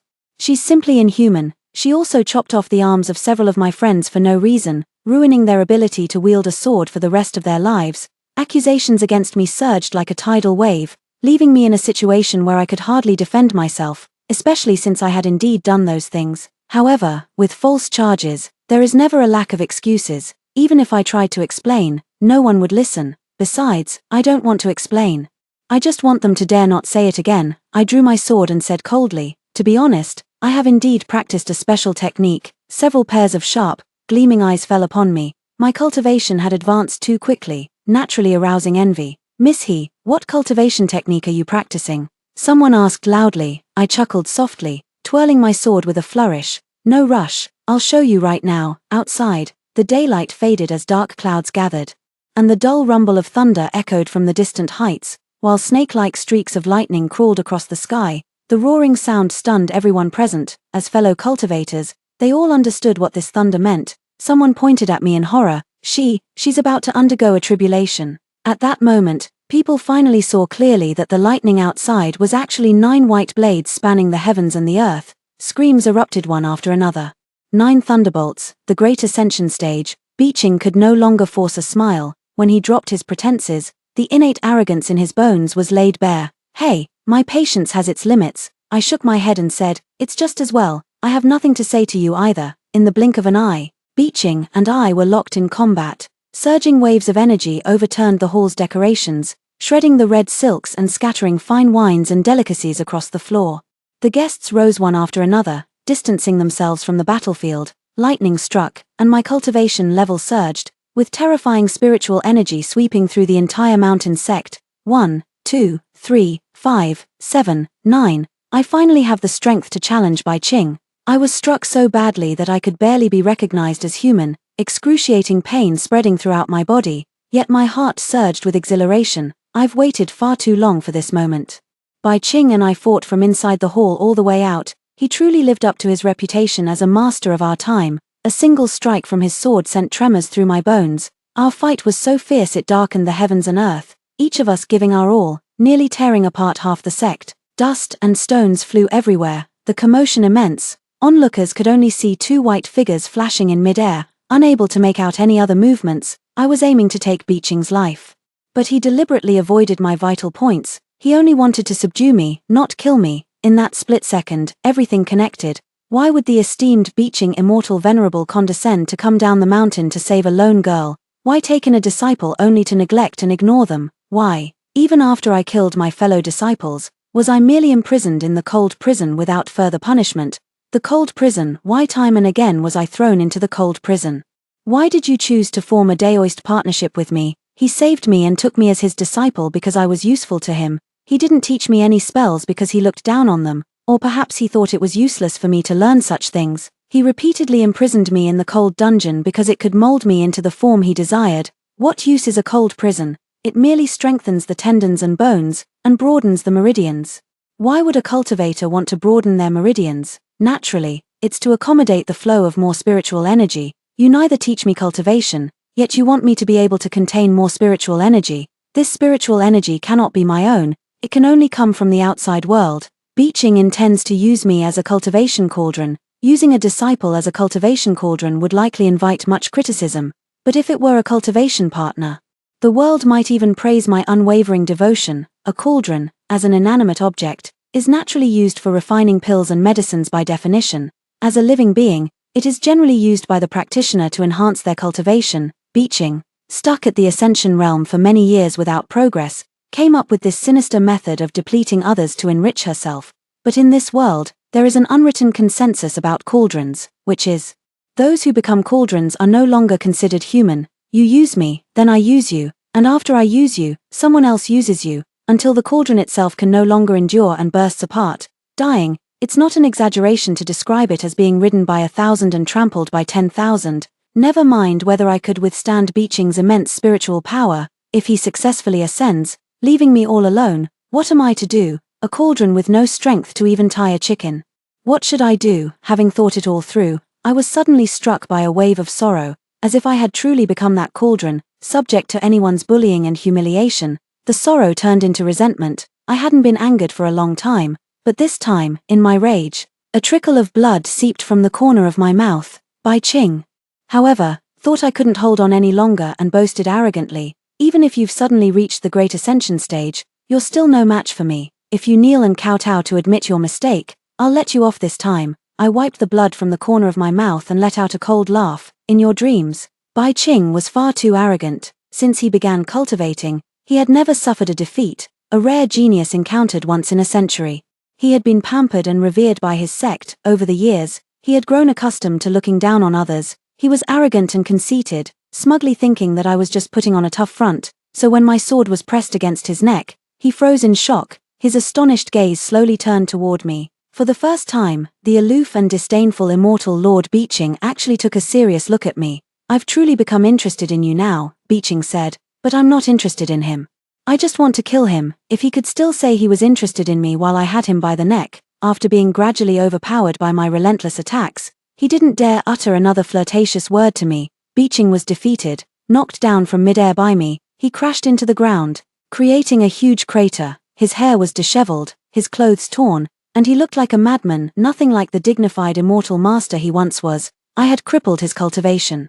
And he began to scream madly. His jet-black hair faded to white like flowing water, wrinkles piled up layer by layer on his face. His figure shrank and hunched over, aging decades in an instant. The crowd was stunned, and for a moment, no one dared to step forward, holding my sword. I swept my gaze over everyone present and asked, who else dares to fight me? No one answered. They looked at me as if I were a monster. I was familiar with that look, and it satisfied me. I sheathed my sword into the Qiankuan bag and vanished from everyone's sight in an instant. The peach blossom demon reached out and caught me. I lay in her arms, barely alive, unable to speak. In the battle with Bai Qing, he lost all his cultivation, and I didn't fare well either. My meridians were nearly all severed, and I only made it to the peach blossom demon's side by sheer will. The last thing I saw was the peach blossom demon's tearful face. My soul drifted aimlessly, and for a long time, I lost all awareness of the outside world. I swam and swam, not knowing when I fell asleep. When I opened my eyes again, I found myself in an unfamiliar wooden cabin. A middle-aged man was gulping down alcohol, and beside him stood a frail young girl, who was looking at him with fear in her eyes. Smack! A porcelain bowl was shattered on the ground, and the man roared impatiently, "Go buy me more liquor." The porcelain bowl shattered, splattering onto the girl's legs and hands. I instinctively stepped forward, wanting to shield her, but my outstretched hand passed right through her body. I stared blankly at my own hand for a moment, then heard the girl whisper softly, "Dad, our family has no money left." Hearing this, the man angrily kicked the girl and stormed out, slamming the door behind him. I just watched the girl cry quietly for a while, then obediently pick up the broken pieces of the bowl from the floor. She cooked the meal, washed the clothes.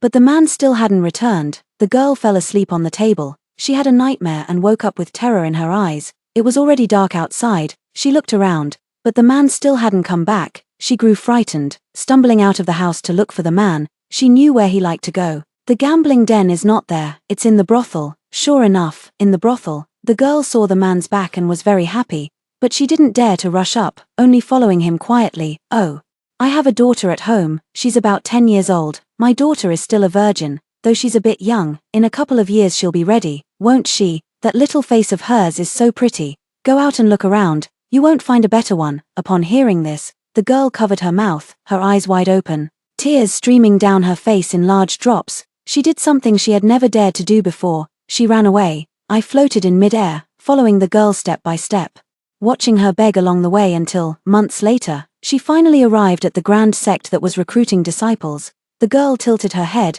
full of curiosity, and followed a group of children her own age through the imposing sect's archway. Climbing up the main peak of the sect, the elder asked a group of children if they had any hobbies. The girl felt anxious in her heart. She wasn't skilled in what others mentioned, like swords, sticks, or gardening, when the elder approached her. Her legs even trembled slightly. The girl had been exposed to too few things, with only the familiar ones in her mind, so she could only mention what she was most skilled at. I like cooking. The children burst into laughter. What a trivial hobby. The girl buried her head deeply. The elder sighed and commented, timid and cowardly, unlikely to achieve great things. The girl helped with odd jobs and was not considered a formal disciple. She was well behaved, sensible, and obedient. And since she never refused anyone, the senior disciples liked to order her around. The girl grew accustomed to it. While others became increasingly demanding, the task of transporting goods wasn't originally meant for the girl. The senior brother responsible for it was too lazy to go, so he coaxed her into going instead, and that's when trouble struck. New bandits in the mountains didn't recognize the sex insignia. Seeing only a girl, they grew bold and jumped out to rob her. When the broadsword was swung before her eyes, the girl was terrified out of her wits, unable to make a sound. At the moment of extreme peril, a gentle breeze swept by, and a strikingly handsome immortal descended from the sky. The Avildor was flung several yards away, dead beyond any doubt. Tears still welled in the girl's eyes as the ethereal immortal bowed slightly and gently patted her head. "Are you all right?" The girl's once still heart began to pound wildly.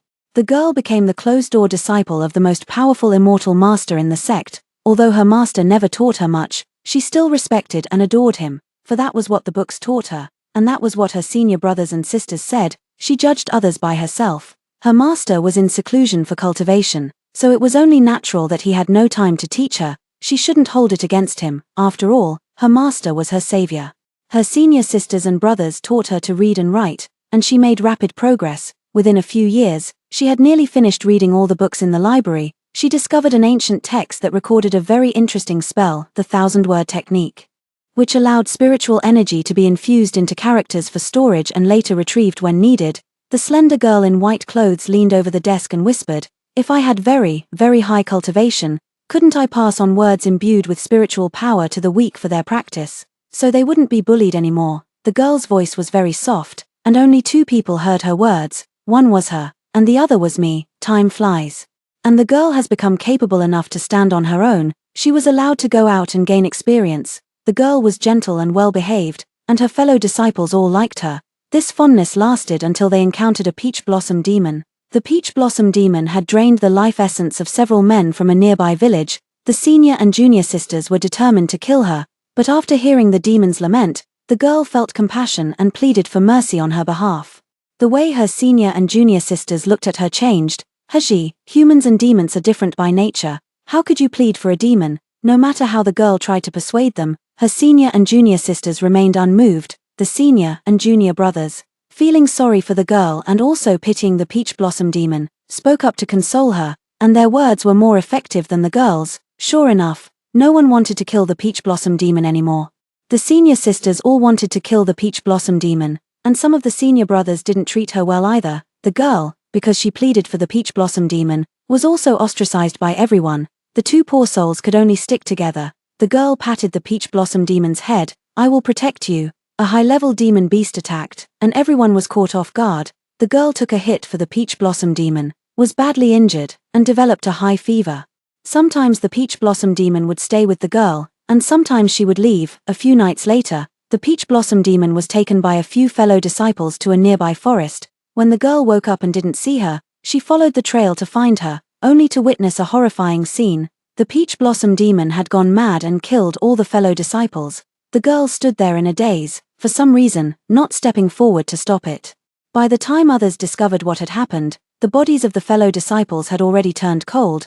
The girl remained silent and was judged as an accomplice. After all, there was blood splattered on her. When the master arrived, the girl looked up at the lofty figure and felt a surge of grievance. Her eyes reddened as she told the master that the peach blossom demon had her reasons. After hearing her account, the master simply placed a hand on her head. "I understand. I watched this scene, thinking to myself that if I were there, the moment Bai Ching raised his hand to strike, I would have cut him down." The girl was locked in the cold prison, the freezing water of the pool making her shiver uncontrollably. She shivered for days, her thoughts churning. She couldn't understand why her master, knowing the truth, still punished her. Were those fellow disciples not deserving of death? Unable to make sense of it, she stopped trying. Instead, she began to wonder what lay deep within the cold prison. She walked in. There was nothing, only a wall. 50 years passed in the blink of an eye. Through the tempering of the cold prison's pool, the girl's cultivation had advanced, and she could now wield a sword to spar with her fellow disciples. The senior brother she sparred with was handsome and gentle, humble and courteous. She lost to him, and the crowd teased her, urging her to give him a kiss. The girl's face flushed like a sunset. But she didn't move, not out of shyness, but embarrassment, for the fact that she had lost. Her senior brother, a gentleman by nature, came to her rescue. He kissed her, though it was only for show. The girl didn't know how her master found out about the incident. For the first time, he showed a hint of impatience toward her, subtle, but she sensed it keenly. She didn't know what she had done wrong to upset her master. Yet, her master actually started teaching her personally. He held her hand to teach her sword practice, guided her in drawing talismans, and even ate the meals she prepared. Occasionally, he would even help her tie up her hair. The girl was overwhelmed by the favor, but deep down, she was very happy. She felt that her master was the best person in the world to her. The senior sisters all spoke with envy, saying she had gotten a bargain, and the senior brother also treated her coldly because of the master's personal guidance. She wasn't angry, after all. The senior sisters and brother were the ones who taught her to read and write. She knew they were all good people. While the master was asleep, the girl boldly drew a mole under his eye, a beauty mark on a beauty. The girl looked on intently for a long time, a tiny feeling sprouting in her heart. When her master woke and noticed, he wasn't angry. He just patted her head and said casually, "Naughty." Even though the master was aloof and distant, he was always special to her.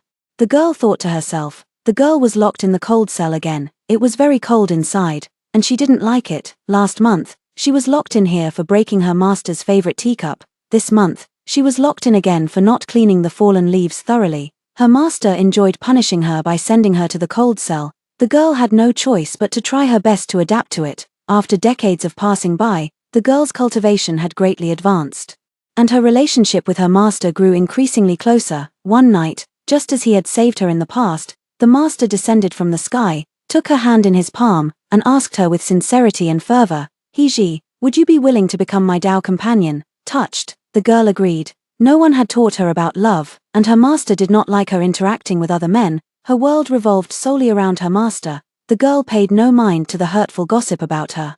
Her heart was filled with the thought of becoming a cultivation partner with the master she adored. The ceremony was grand and lively. Even though her master was not dressed in red, as the girl was held in his embrace, she still felt like the happiest woman in the world. But the night came. The gentle master she knew no longer existed. The girl was turned into a cauldron by her beloved master. The master's plan failed. He did not succeed in ascending. The girl's days were hard to bear. Her master gave her away to be toyed with by others. The girl was in pain, cried, struggled, and made a scene, but she never bowed her head to her master. She had figured everything out, her heart filled with resentment, yet her face remained dark and somber. She began to plan for herself.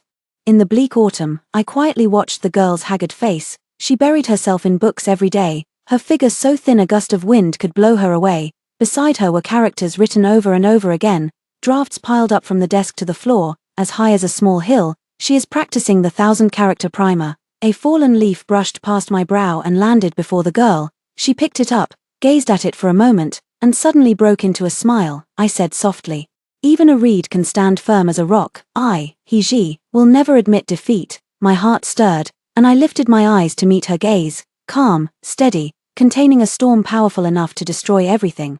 The girl's health deteriorated further, and she occasionally vomited blood in bed, perhaps to comfort her. The azure clear immortal brought her many ancient texts to read. In one of these ancient texts, she found what she was looking for, a technique that could reverse time.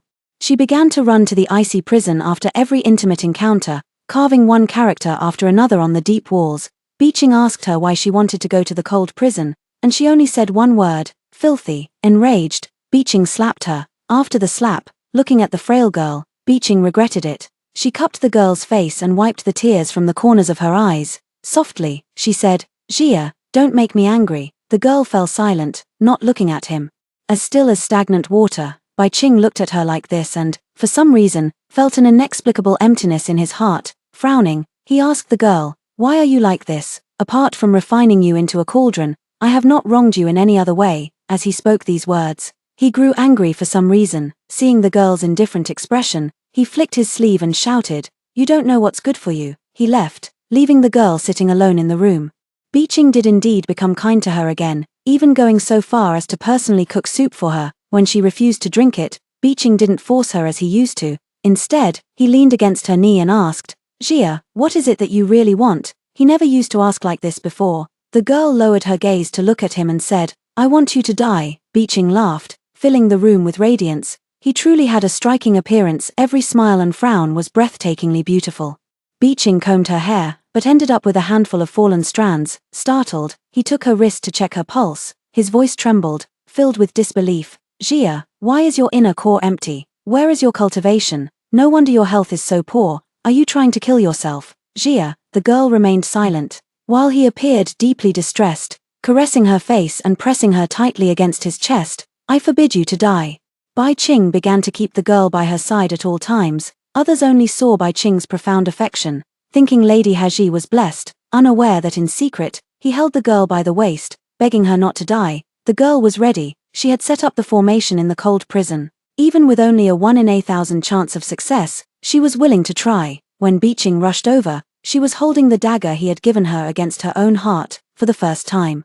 Beeching felt a pain that shattered his very soul. Without hesitation, the girl struck. Beeching only had time to catch her falling body light as a feather.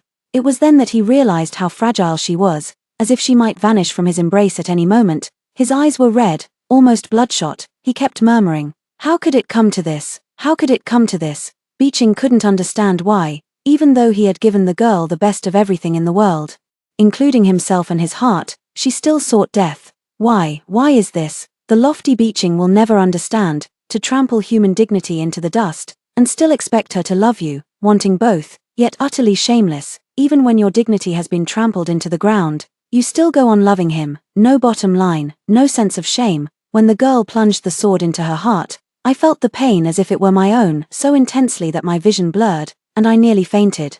My eyes clouded by a hazy white mist. When I opened my eyes again, a woman was being dragged out the door by several men. She was unconscious, and though years of hard labor made her look several years older than her actual age, in this remote and impoverished place, such beauty was still rare. A little girl stumbled and knelt at the doorway, begging the man counting money, "Dad, don't sell Mom. Please, Dad, I'll be good, I promise." The girl cried so hard she could barely breathe. Then was kicked in the stomach, tumbling several times on the ground, unable to speak another word. "Dad, why are you selling me?" the girl roared, slashing again and again. Why?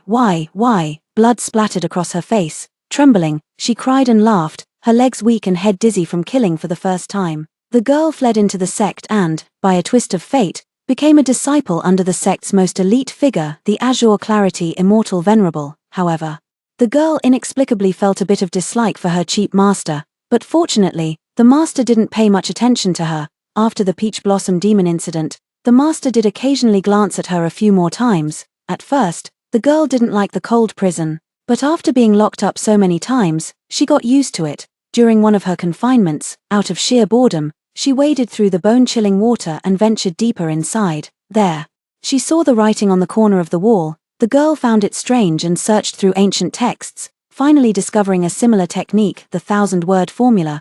She felt it was a gift from heaven and began to practice it with devotion. Her cultivation progressed rapidly, and she never fell behind in sparring with her fellow disciples. Quickly drawing the attention of those with ulterior motives, the master began to speak with her, inquiring about her cultivation progress. Patting her head, he said, "Gia, you don't need to push yourself too hard, just do what's enough, I will protect you." The girl felt a bit happy but also puzzled. Wouldn't it be better if I cultivated diligently and protected myself? When the girl's hand was held by the handsome immortal lord, a cliched sweetness welled up in her heart, though there was also an inexplicable sense of disgust. As she developed feelings for her master over time, she felt both satisfied and afraid. They were master and disciple. If they were to be together, people would surely criticize them. She hinted at her concerns to her master, who only replied indifferently. They wouldn't dare. After the grand ceremony, the girl was welcomed into the spotless hall. The master was so clean. The girl had lost count of how many times she had cleaned his room for him. At night, while she was being intimate with her master, an icy hand seized the inner core within her body. A chill spread through her entire being, and she vomited blood on the spot. Her master's gaze was full of pity and regret as he called her a true fool. She had been refined by her master into a cultivation vessel. The girl seeks revenge. She recalled the 1,000-word mantra she had seen. She entered the cold prison and remembered everything. She was reborn in the cold prison. I died again in the cold prison. My vision was shaking, the sensation of the dagger piercing my chest still fresh. Before I had time to think, the mist before my eyes cleared, revealing the familiar wooden cabin. I watched the little girl finish washing the clothes and prepare the meal, alone. An inexplicable and unprecedented fear welled up in her heart, driving her to flee the house in a panic. This price can't be lowered, after all, she is my daughter. The dagger plunged into the heart once more, and I jolted awake to find myself still in that wooden cabin, again and again, again and again. I don't know how many times I've repeated this, watching myself regenerate, and then watching myself die again. Jia, a piercing male voice sounded beside the ear. Timid and cowardly, you'll never achieve greatness. From now on, you will follow me. Although I am a demon, I can still protect you. Fairy Haji, you don't know what's good for you. The honor of immortal beaching being willing to become your cultivation partner is a blessing you've cultivated over several lifetimes. You're disgusting. Jia, what must I do for you to love me? I want you dead. Autumn leaves drifted down one after another, brushing past the layers of paper piled on the girl's desk. The girl was emaciated, her wrists frighteningly thin. With utmost seriousness, she wrote each character stroke by stroke, then poured spiritual energy into them. If one attempt fails, try again, 1,000 times, 10,000 times.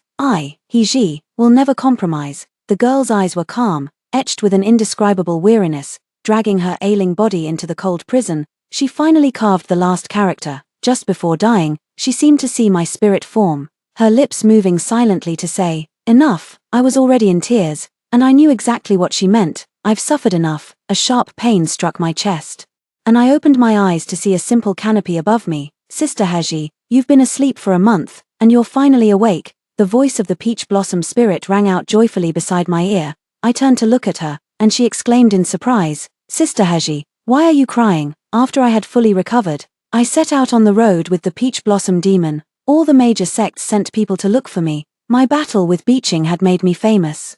And the incident of Beeching forcing his disciples had spread throughout the world. Beeching's reputation is now as foul as a sewer rat. Me, naturally, no one dares to speak of me. Some came to challenge, others out of admiration, yet all fell beneath my sword. 2 years passed in the blink of an eye. The world bustled with activity as always, and the passing of 1 or 2 individuals was like the morning mist dissipating, hardly noticed, even if they became topics of conversation. It was only for a fleeting moment. The dead are gone, but the living remain. In today's world, everyone knows of the Venerable Haji. No one can stand against the Venerable Haji in battle. That is enough. Side story. After wandering the world for a long time, I returned to the sect once more. The elders chatted and laughed, every word subtly flattering me. I listened expressionlessly, scanning the people in the hall, and suddenly remembered something, asking, where is the elder in charge of new disciples' entry? I gave the order, and soon someone brought the old man over. He wanted to get close to me. When I first met the immortal Venerable, you were just a child. Who would have thought that after 100 years, you would be renowned throughout the world? He smiled respectfully. I stared at him for a moment and said only, after all this time, there's still no progress. It seems you'll never amount to much. The elder's smile froze on his lips.